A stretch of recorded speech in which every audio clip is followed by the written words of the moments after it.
So hi, I'm Sebastián. I'm from Colombia.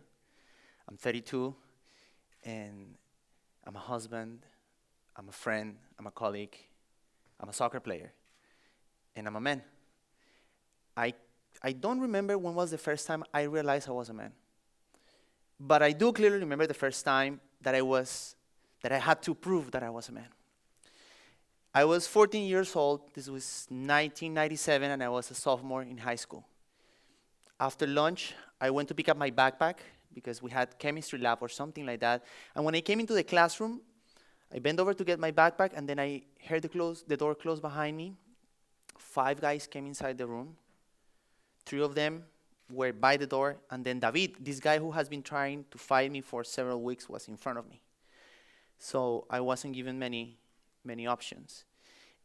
And at that point, some weeks before, I came to my dad and said, Dad, this is what's going on. There's this guy, etc. I was trying to explain the situation, and my dad looked at me and said, Hijo, son, sometimes in life, you gotta do what you gotta do. You gotta stand up for yourself. I also consulted my friends, and I said, what should I do? And the answer was more or less the same, was, listen, if you don't do something about this is not gonna stop. And I was like, what? So I have to fight this guy? I have to engage in violence? Why do I have to do that? And looking for answers, I started going into my culture to try to identify what should I do.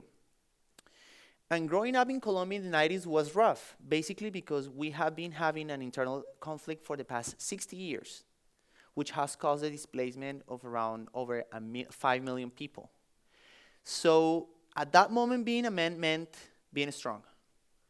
Being able to impose the power of your will by the power of guns or strength, not by the power of your ideas. So it seems like the universe was putting all the sets together in order for me and David to fight. But we were not fighting about our differences. We barely knew each other. We were fighting about this rite of passage, driven by violence. We were fighting for proving that we were men. And we did fight. That was the first breaking point in my life, because that day I broke 3 things. I broke away from my childhood, I broke my pinky, and I broke my mom's heart. I came back from school to my house to tell my mom what was going on. She knew. She took a day off in the afternoon to be home when I got there, and I still feel the weight of her disappointment. So I promise I will never do that again.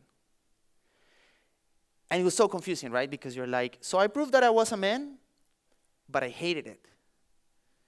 But if I hate it, so then if this is what it means to be a man, I don't want to be a man. But if I'm not a man, who am I? And I think that part of the confusion is a misconception about 2 basic concepts. One is sex, another one is gender. So when we talk about sex, we're talking about the biological characteristics of people.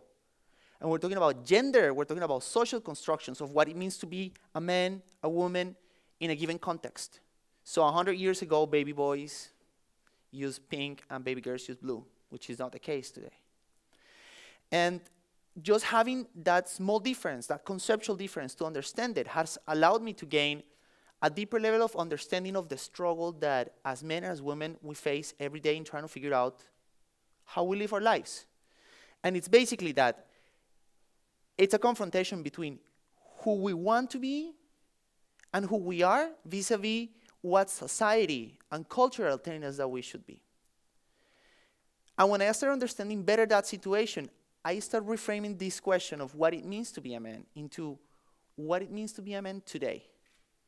And this went up around the time that I came to live in this country in 2010, and that was a second breaking point in my life.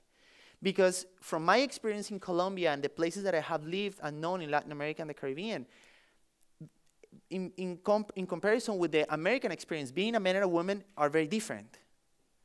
But there's one thing that we share in common, which is the transformation of the traditional roles of being a man. And let me use an example for this. So we have this gray font that represents traditional gender roles attributed to men. It's outdated. It might function still, but it represents the kind of men that thinks that he should be the only provider at home and the breadwinner. The kind of man that says, I'm the one making the decisions at home. And the kind of man who's not connected with his emotions. Then we have these new phones that represent the alternative gender roles that we see today, which are versatile, multifunctional, unique. But in that same way, these are the men who stay at home and their parents, and they decide to take care of the chores of the household, and they don't feel emasculated by it. It is about the man who is close to his emotions and is able to express them without violence, and the man who is okay with not being the real man. And sometimes you might think that this is something that is happening at a smaller scale, but I want to use an example of something that is an iconic event in the United States, which is the Super Bowl. And the Super Bowl, in addition of the game and the tailgating and the halftime show, is about advertising. And when you think about advertising, I don't know if you guys saw the Dove main care ad that was put together in the Super Bowl. It's called What Makes a Man Stronger. Let's watch it.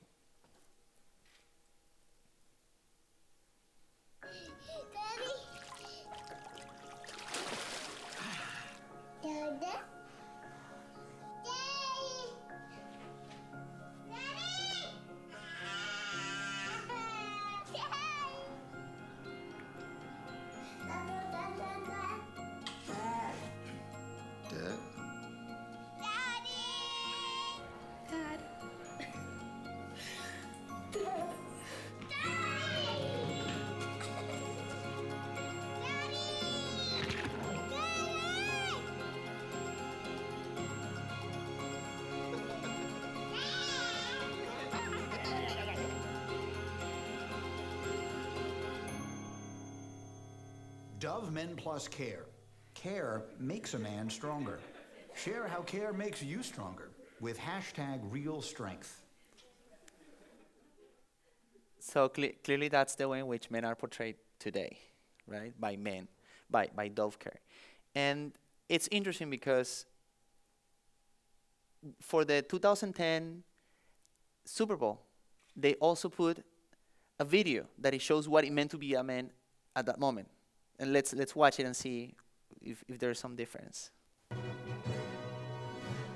Get born, get slapped, and cry out loud. Learn to walk and talk. Make your parents proud. Be good at sports. Play hard. Run fast. Careful climbing the rope in gym class. Lift weights. Be strong. Know how to fight.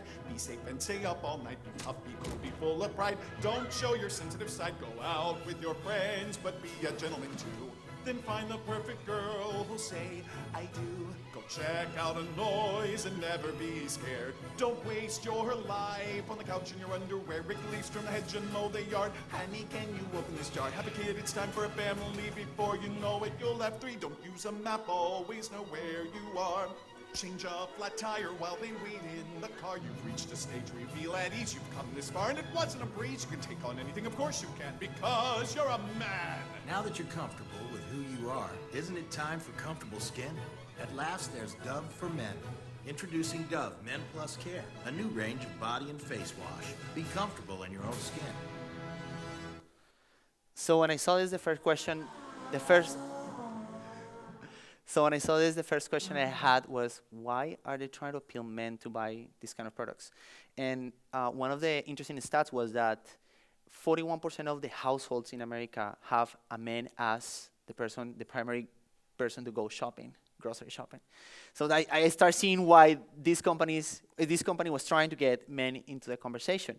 But what I want to highlight here is that when you're investing, the amount of money that companies invest into putting these ads together is because they're doing their homework. So for instance, the 2015 ad was around $9 million just to broadcast it for 60 seconds. And in order to make that commercial, they did this market study called Care Makes a Man Stronger, which has as an advisor one of the leading voices on masculinity in the United States, which is Dr. Michael Kimmel. And unfortunately, the study is not public, and they're not going to make it public, but they were kind enough to give me the highlights of the findings and some stats, and I want to share 2 of them with you. The first one is that 91% of men feel it is more important to have emotional strength than wealth or physical strength. So it seems like the man of 2015 is very different from that man of 2010 that wants to do everything and be everything for everybody. And the second one is 3 out of 4 men agree that how masculinity has changed has a positive impact on society. So it seems that that transformation that I had, that I started to observe when I came to live in this country, is actually happening in a broader context. And if before we were talking about gender roles that were rigid and they were less flexible, now we're talking about alternative gender roles for men that are more diverse. And because of that, I started to struggle again with, I went from what it means to be a man to what it means to be a man today to a broader question of what are the role of men and women in this struggle for achieving gender equality. And when we think about gender issues, usually we think about women's issues, right? Because that's the way we have equate those two things. But that's a misleading partial vision of what gender issues are. So regardless of your politics, your religion, your nationality, or your sexual orientation, gender norms and gender roles shape your experience in life. And when you combine all the factors that I have mentioned before with gender, it gets way more complex. So I keep asking, how can I contribute to this struggle in achieving gender equality?